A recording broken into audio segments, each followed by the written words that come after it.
우리에게 그 고난과 환란이 올 때, 우리가 얻는 그 가장 중요한 교훈이라고 하면, 그런 것을 통과하면서, 우리에게 정말 가장 소중한 것이 무엇인가 하는 것을 우리는 생각하게 됩니다.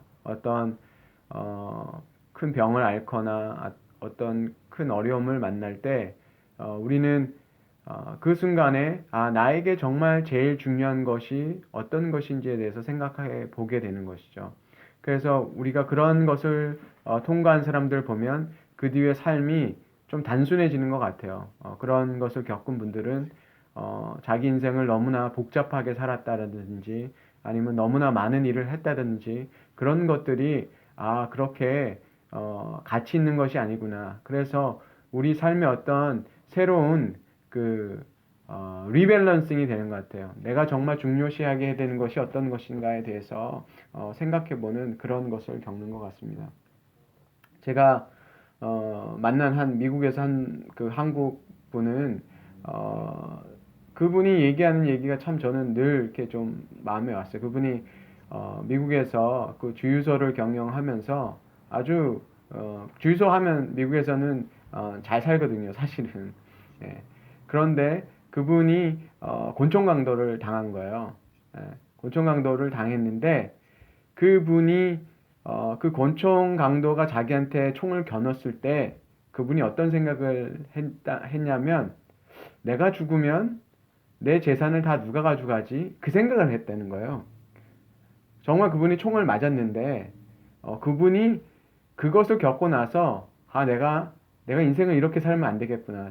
자기가 죽기 일보 직전에 자기가 어떤 신앙인이었음에도 불구하고 어떤 뭐 주님을 부른다든지 아니면 내가 뭐 주님께 내 영혼을 맡긴다든지 어떤 그런 것이 나온 게 아니라 내가 이렇게 죽으면 요건 다 누가 다 가질 것인가 그거 생각을 했다는 거예요. 그래서 자기가 그것을 겪고 나서 내가 정말 잘못 살았구나 하는 생각을 했다는 거예요.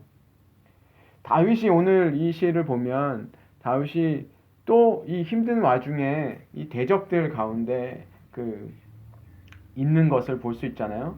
악인들이 내 살을 먹으려고 내게 왔으나 이렇게 얘기하고 있습니다. 그러니까 적들이 자기를 공격하는 거죠.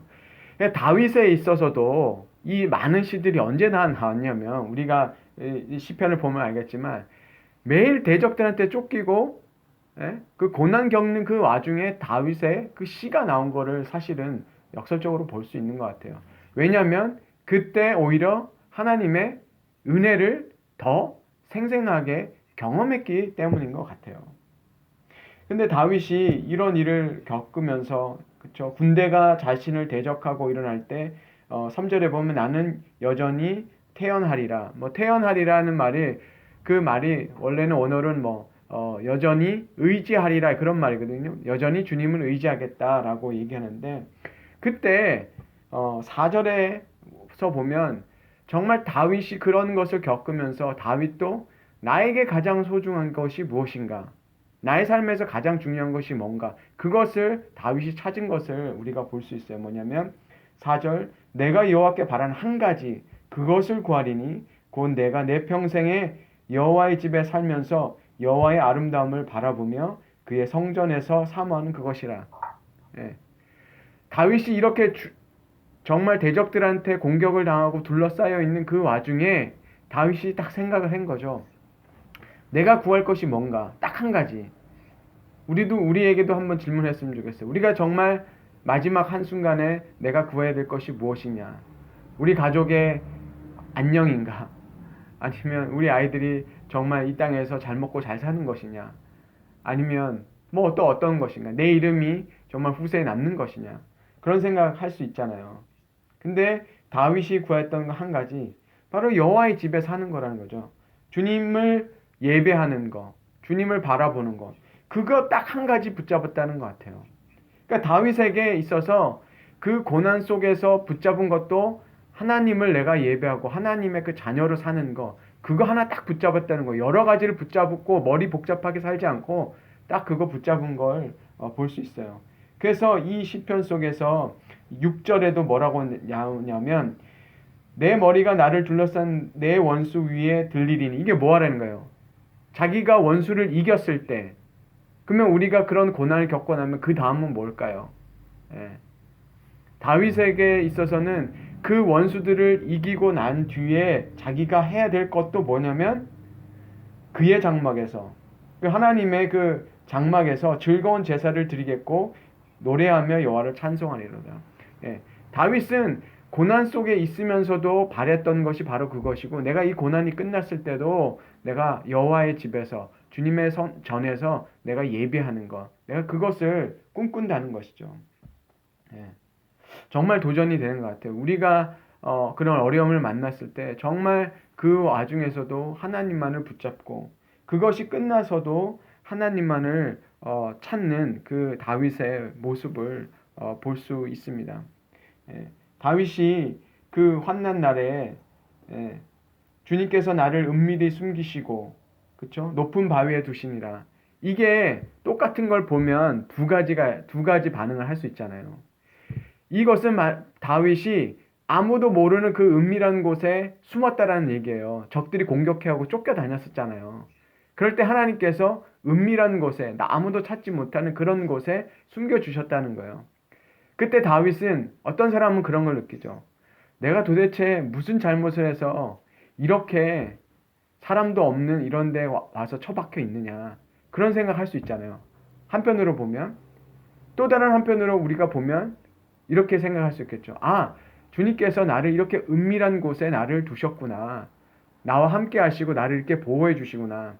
사람은 똑같은 것을 봐도, 예, 우리가 컵에 물이 반 있으면 물이 반밖에 없네, 아니면 물이 반씩이나 있네, 이렇게 얘기하는 것처럼, 서로 다르게 얘기하는 것처럼, 다윗이 그런 것을 겪었을 때 오히려 하나님이 나를 은밀한 곳에 두시고 나를 보호해 주셨구나 라고 생각한 거죠. 예.